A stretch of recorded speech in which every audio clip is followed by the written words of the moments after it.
lagi dengan saya Novita Paulina Putri. Di sini saya tidak sendirian, saya bersama Ibu Legiati. Silakan memperkenalkan diri terlebih dahulu. Nama saya Ibu Legiati, jabatan saya Sekretaris Desa Desa Menjaga Kecamatan Bedes, Kabupaten Mojokerto. Saya duduk di sini sebagai narasumber dari saudara. Baik, dalam video kali ini saya dan Ibu Legiati akan membahas tentang bagaimana sih peran perangkat desa terkait dalam menyadarkan masyarakat. Nah, dapat diketahui bahwa dampak dari COVID-19 ini sangat meluas, sangat dirasakan banyak orang, tidak hanya kalangan tertentu, akan tetapi semua masyarakat di seluruh dunia.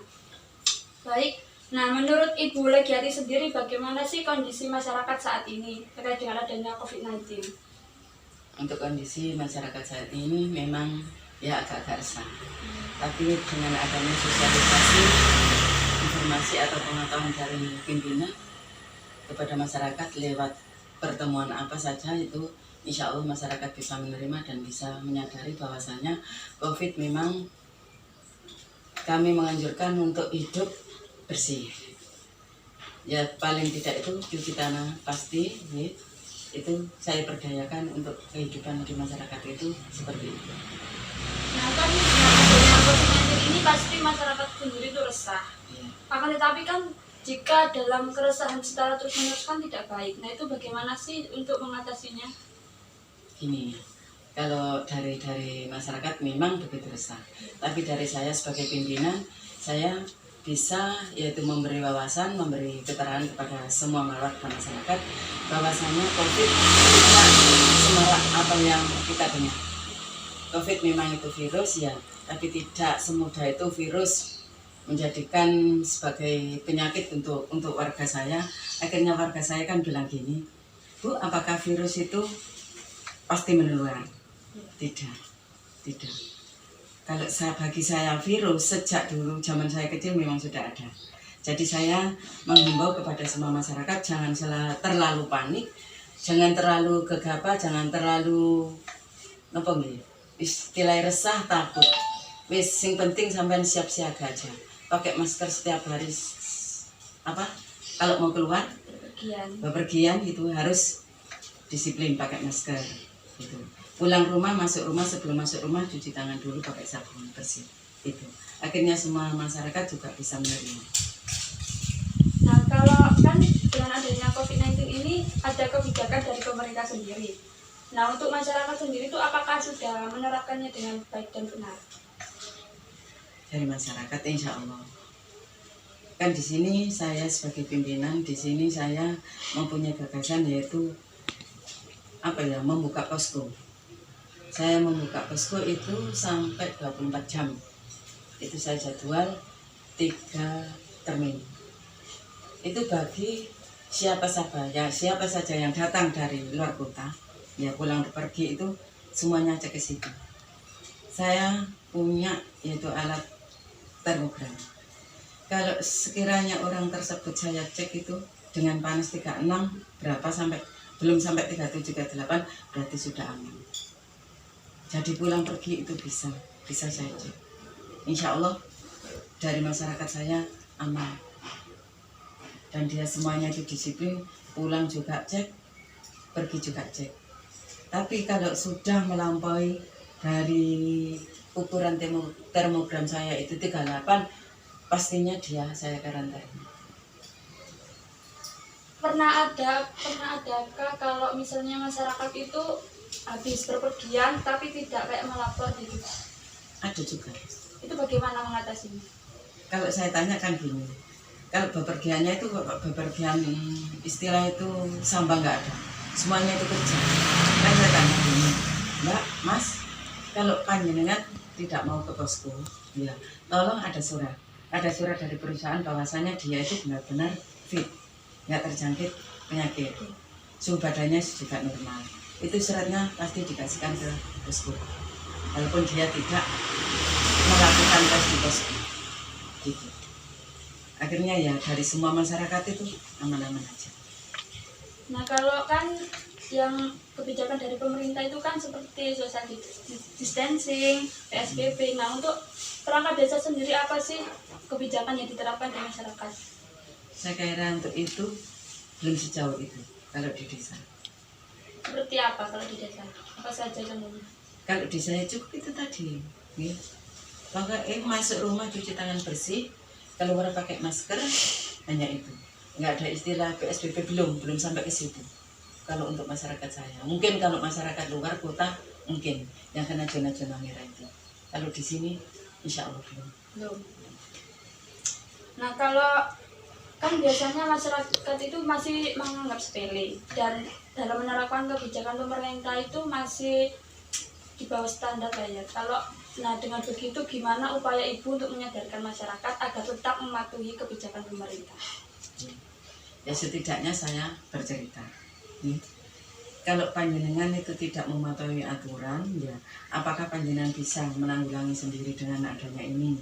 Kalau memang panjenengan sudah terjangkit, apakah bisa? Karena dari dinas kesehatan apapun ya, kalau sudah terjangkit kan tidak bisa dilakukan untuk proses penyembuhan. Paling tidak cuma karantina 14 hari berturut-turut, dia tidak bisa keluar rumah. Akhirnya dari semua itu, walaupun tidak takut tapi dia perhatian. Oh iya Bu, kalau gitu ya paling tidak saya harus cuci tangan dengan sabun, saya harus pakai masker keluar rumah. Itu cuman itu aja. Akhirnya kan sadar dengan sendirinya. Untuk ibu sendiri, apakah penting sih meningkatkan atau membangun kesadaran masyarakat terkait perilaku-perilaku sehari-hari itu? Iya memang penting. Karena selama ini kan gini, kalau masalah cuci tangan, pakai sabun di depan rumah tuh, saya kira memang itu kayak diabaikan. Nggak ada kan? Iya. Nggak ada sama sekali. Akhirnya kan saya sosialisasi lewat tahlilan, lewat rutin, lewat apa, saya beri penjelasan bahwasanya hidup bersih itu baik. Di samping bersih itu sebagian daripada iman, saya gitu kan. Panjenengan itu hidup bersih itu sebagian daripada iman. Nek panjenengan melakukan bersih berarti jenengan bisa melakukan rukun iman. Saya gituin. Akhirnya kan, oh iya Bu, kalau paling tidak panjenengan kalau cuci tangan saja itu sudah bersih, sudah melaksanakan atau memudayakan hidup bersih. Apalagi panjenengan bersuci atau berwudu, itu lebih baik. Itu adalah salah satunya juga merupakan ajaran dari agama Islam. Akhirnya karena mayoritas masyarakat saya agama Islam, akhirnya dia nyadari, oh iya Bu, gitu. Kalau untuk dalam proses penyadaran itu apakah ada kayak kegiatan sosialisasi, penyuluhan di masyarakat terkait COVID-19? Ada. Itu dengan adanya sosialisasi itu bertujuan untuk apa sih? Ya untuk seperti orang awam ya, kan nggak ngerti apa sih COVID, apa sih corona, kan gitu. Bahayanya Ya, juga. iya, kan penting saya menjelaskan bahwasanya virus ini adalah virus mematikan. Tetapi tidak semudah itu saya mengatakan juga saya gini, semuanya itu kan takdir dari Allah ya. Tapi namanya manusia harus antisipasi dengan itu, harus siap siaga dengan itu. Dan karena ini aturan, membuat diterapkan dengan aturan yang ada. Karena kita hidup ini harus saling menyadari, saling membantu ya. Gitu. Akhirnya semua masyarakat itu walaupun orang awam itu nyadar bisa. Oh iya Bu, bisa diterima memang. Kalau cara atau strategi ibu sendiri dalam mengatasi kan masyarakat sendiri itu masih bekerja di luar rumah, masih beraktivitas di luar rumah. Nah itu perlindungan seperti apa yang harus dilakukan masyarakat yang masih bekerja di luar rumah? Maksudnya di luar rumah itu di luar kota atau misalnya di luar rumah kan gini kan banyak. Pekerja misalnya di warung atau pertanian kan pastinya ke sawah. Saya kira itu nggak ada masalah. Karena apa? Di desa saya insya Allah itu nggak ada yang terjangkit. Jadi seakan-akan itu bukan saya bebaskan tapi semua saya suruh antisipasi. Waspadalah dengan COVID. Siap-siagalah dengan COVID. Kalau panjenengan keluar rumah harus pakai masker. Kalau ke sawah-sawah saya kira ya, kalau petani itu sehat fit. Karena apa? Virus itu paling mudah diserang itu adalah orang-orang yang lemah. Imun sistem itu ya, kekebalannya itu rendah. Iya. Kemudian saya anjurkan kalau bisa tiap pagi itu minum air hangat. Kalau bisa pakai cairan hangat. Saya gitu ya. Konsumsi makan makanan yang bergizi. berjalan, kita jangan sampai kita tenggelam. Nah, menurut Ibu sendiri, apakah penting sih adanya kerjasama antara pemerintah dan masyarakat sekitar? Pasti Itu penting. dalam hal segi apa gitu? Satu, antara masyarakat dan pemerintahan itu harus berkesinambungan. Karena apa? Dengan kemajuan atau mundur majunya pemerintahan desa itu karena partisipasi masyarakat. Kalau partisipasi masyarakat itu tinggi, insya Allah pemerintahan juga maju. Dengan adanya masalah ini, saya kira di desa saya sangat-sangat antusias. Partisipasinya tinggi. Bahkan dari RT RW, semua tokoh masyarakat, walaupun dari Karang Taruna, remaja-remaja itu ikut serta. Ikut serta yaitu istilahnya itu menjaga. Jangan sampai ada seseorang atau warga masyarakat dari luar kota yang dimana dia bertempat di daerah zona itu masuk tanpa ada pemberitahuan. Itu insya Allah semua waspada, semua kerjasama dari yang muda sampai yang tua, insya Allah untuk desa saya partisipasinya besar. Nah, kalau kan biasanya kayak seperti Karang Taruna itu pasti dari segi keamanannya. Nah, itu dengan adanya COVID-19 ini tuh apakah ada pembatasan-pembatasan di masyarakat seperti kayak jam operasional gitu? Kan biasanya di desa itu banyak warga keluar masuk kayak seperti pedagang, pengamen. Nah, itu bagaimana menyikapinya? Sementara ini ya, ada pedagang yang istilah itu desa daerahnya itu kena zona merah itu insya Allah tutup, nggak boleh masuk.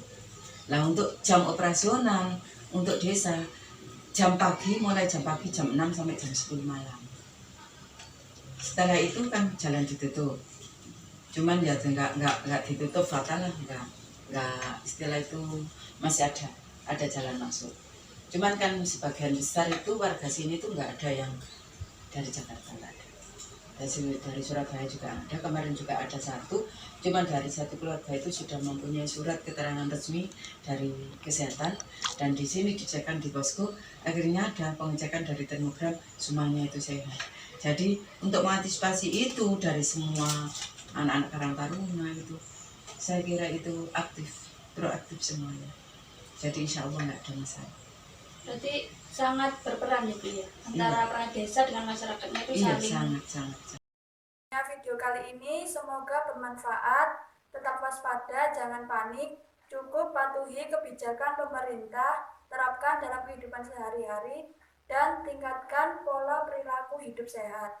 Alangkah baiknya kita mencegah yang belum terjadi daripada menyesal di kemudian hari.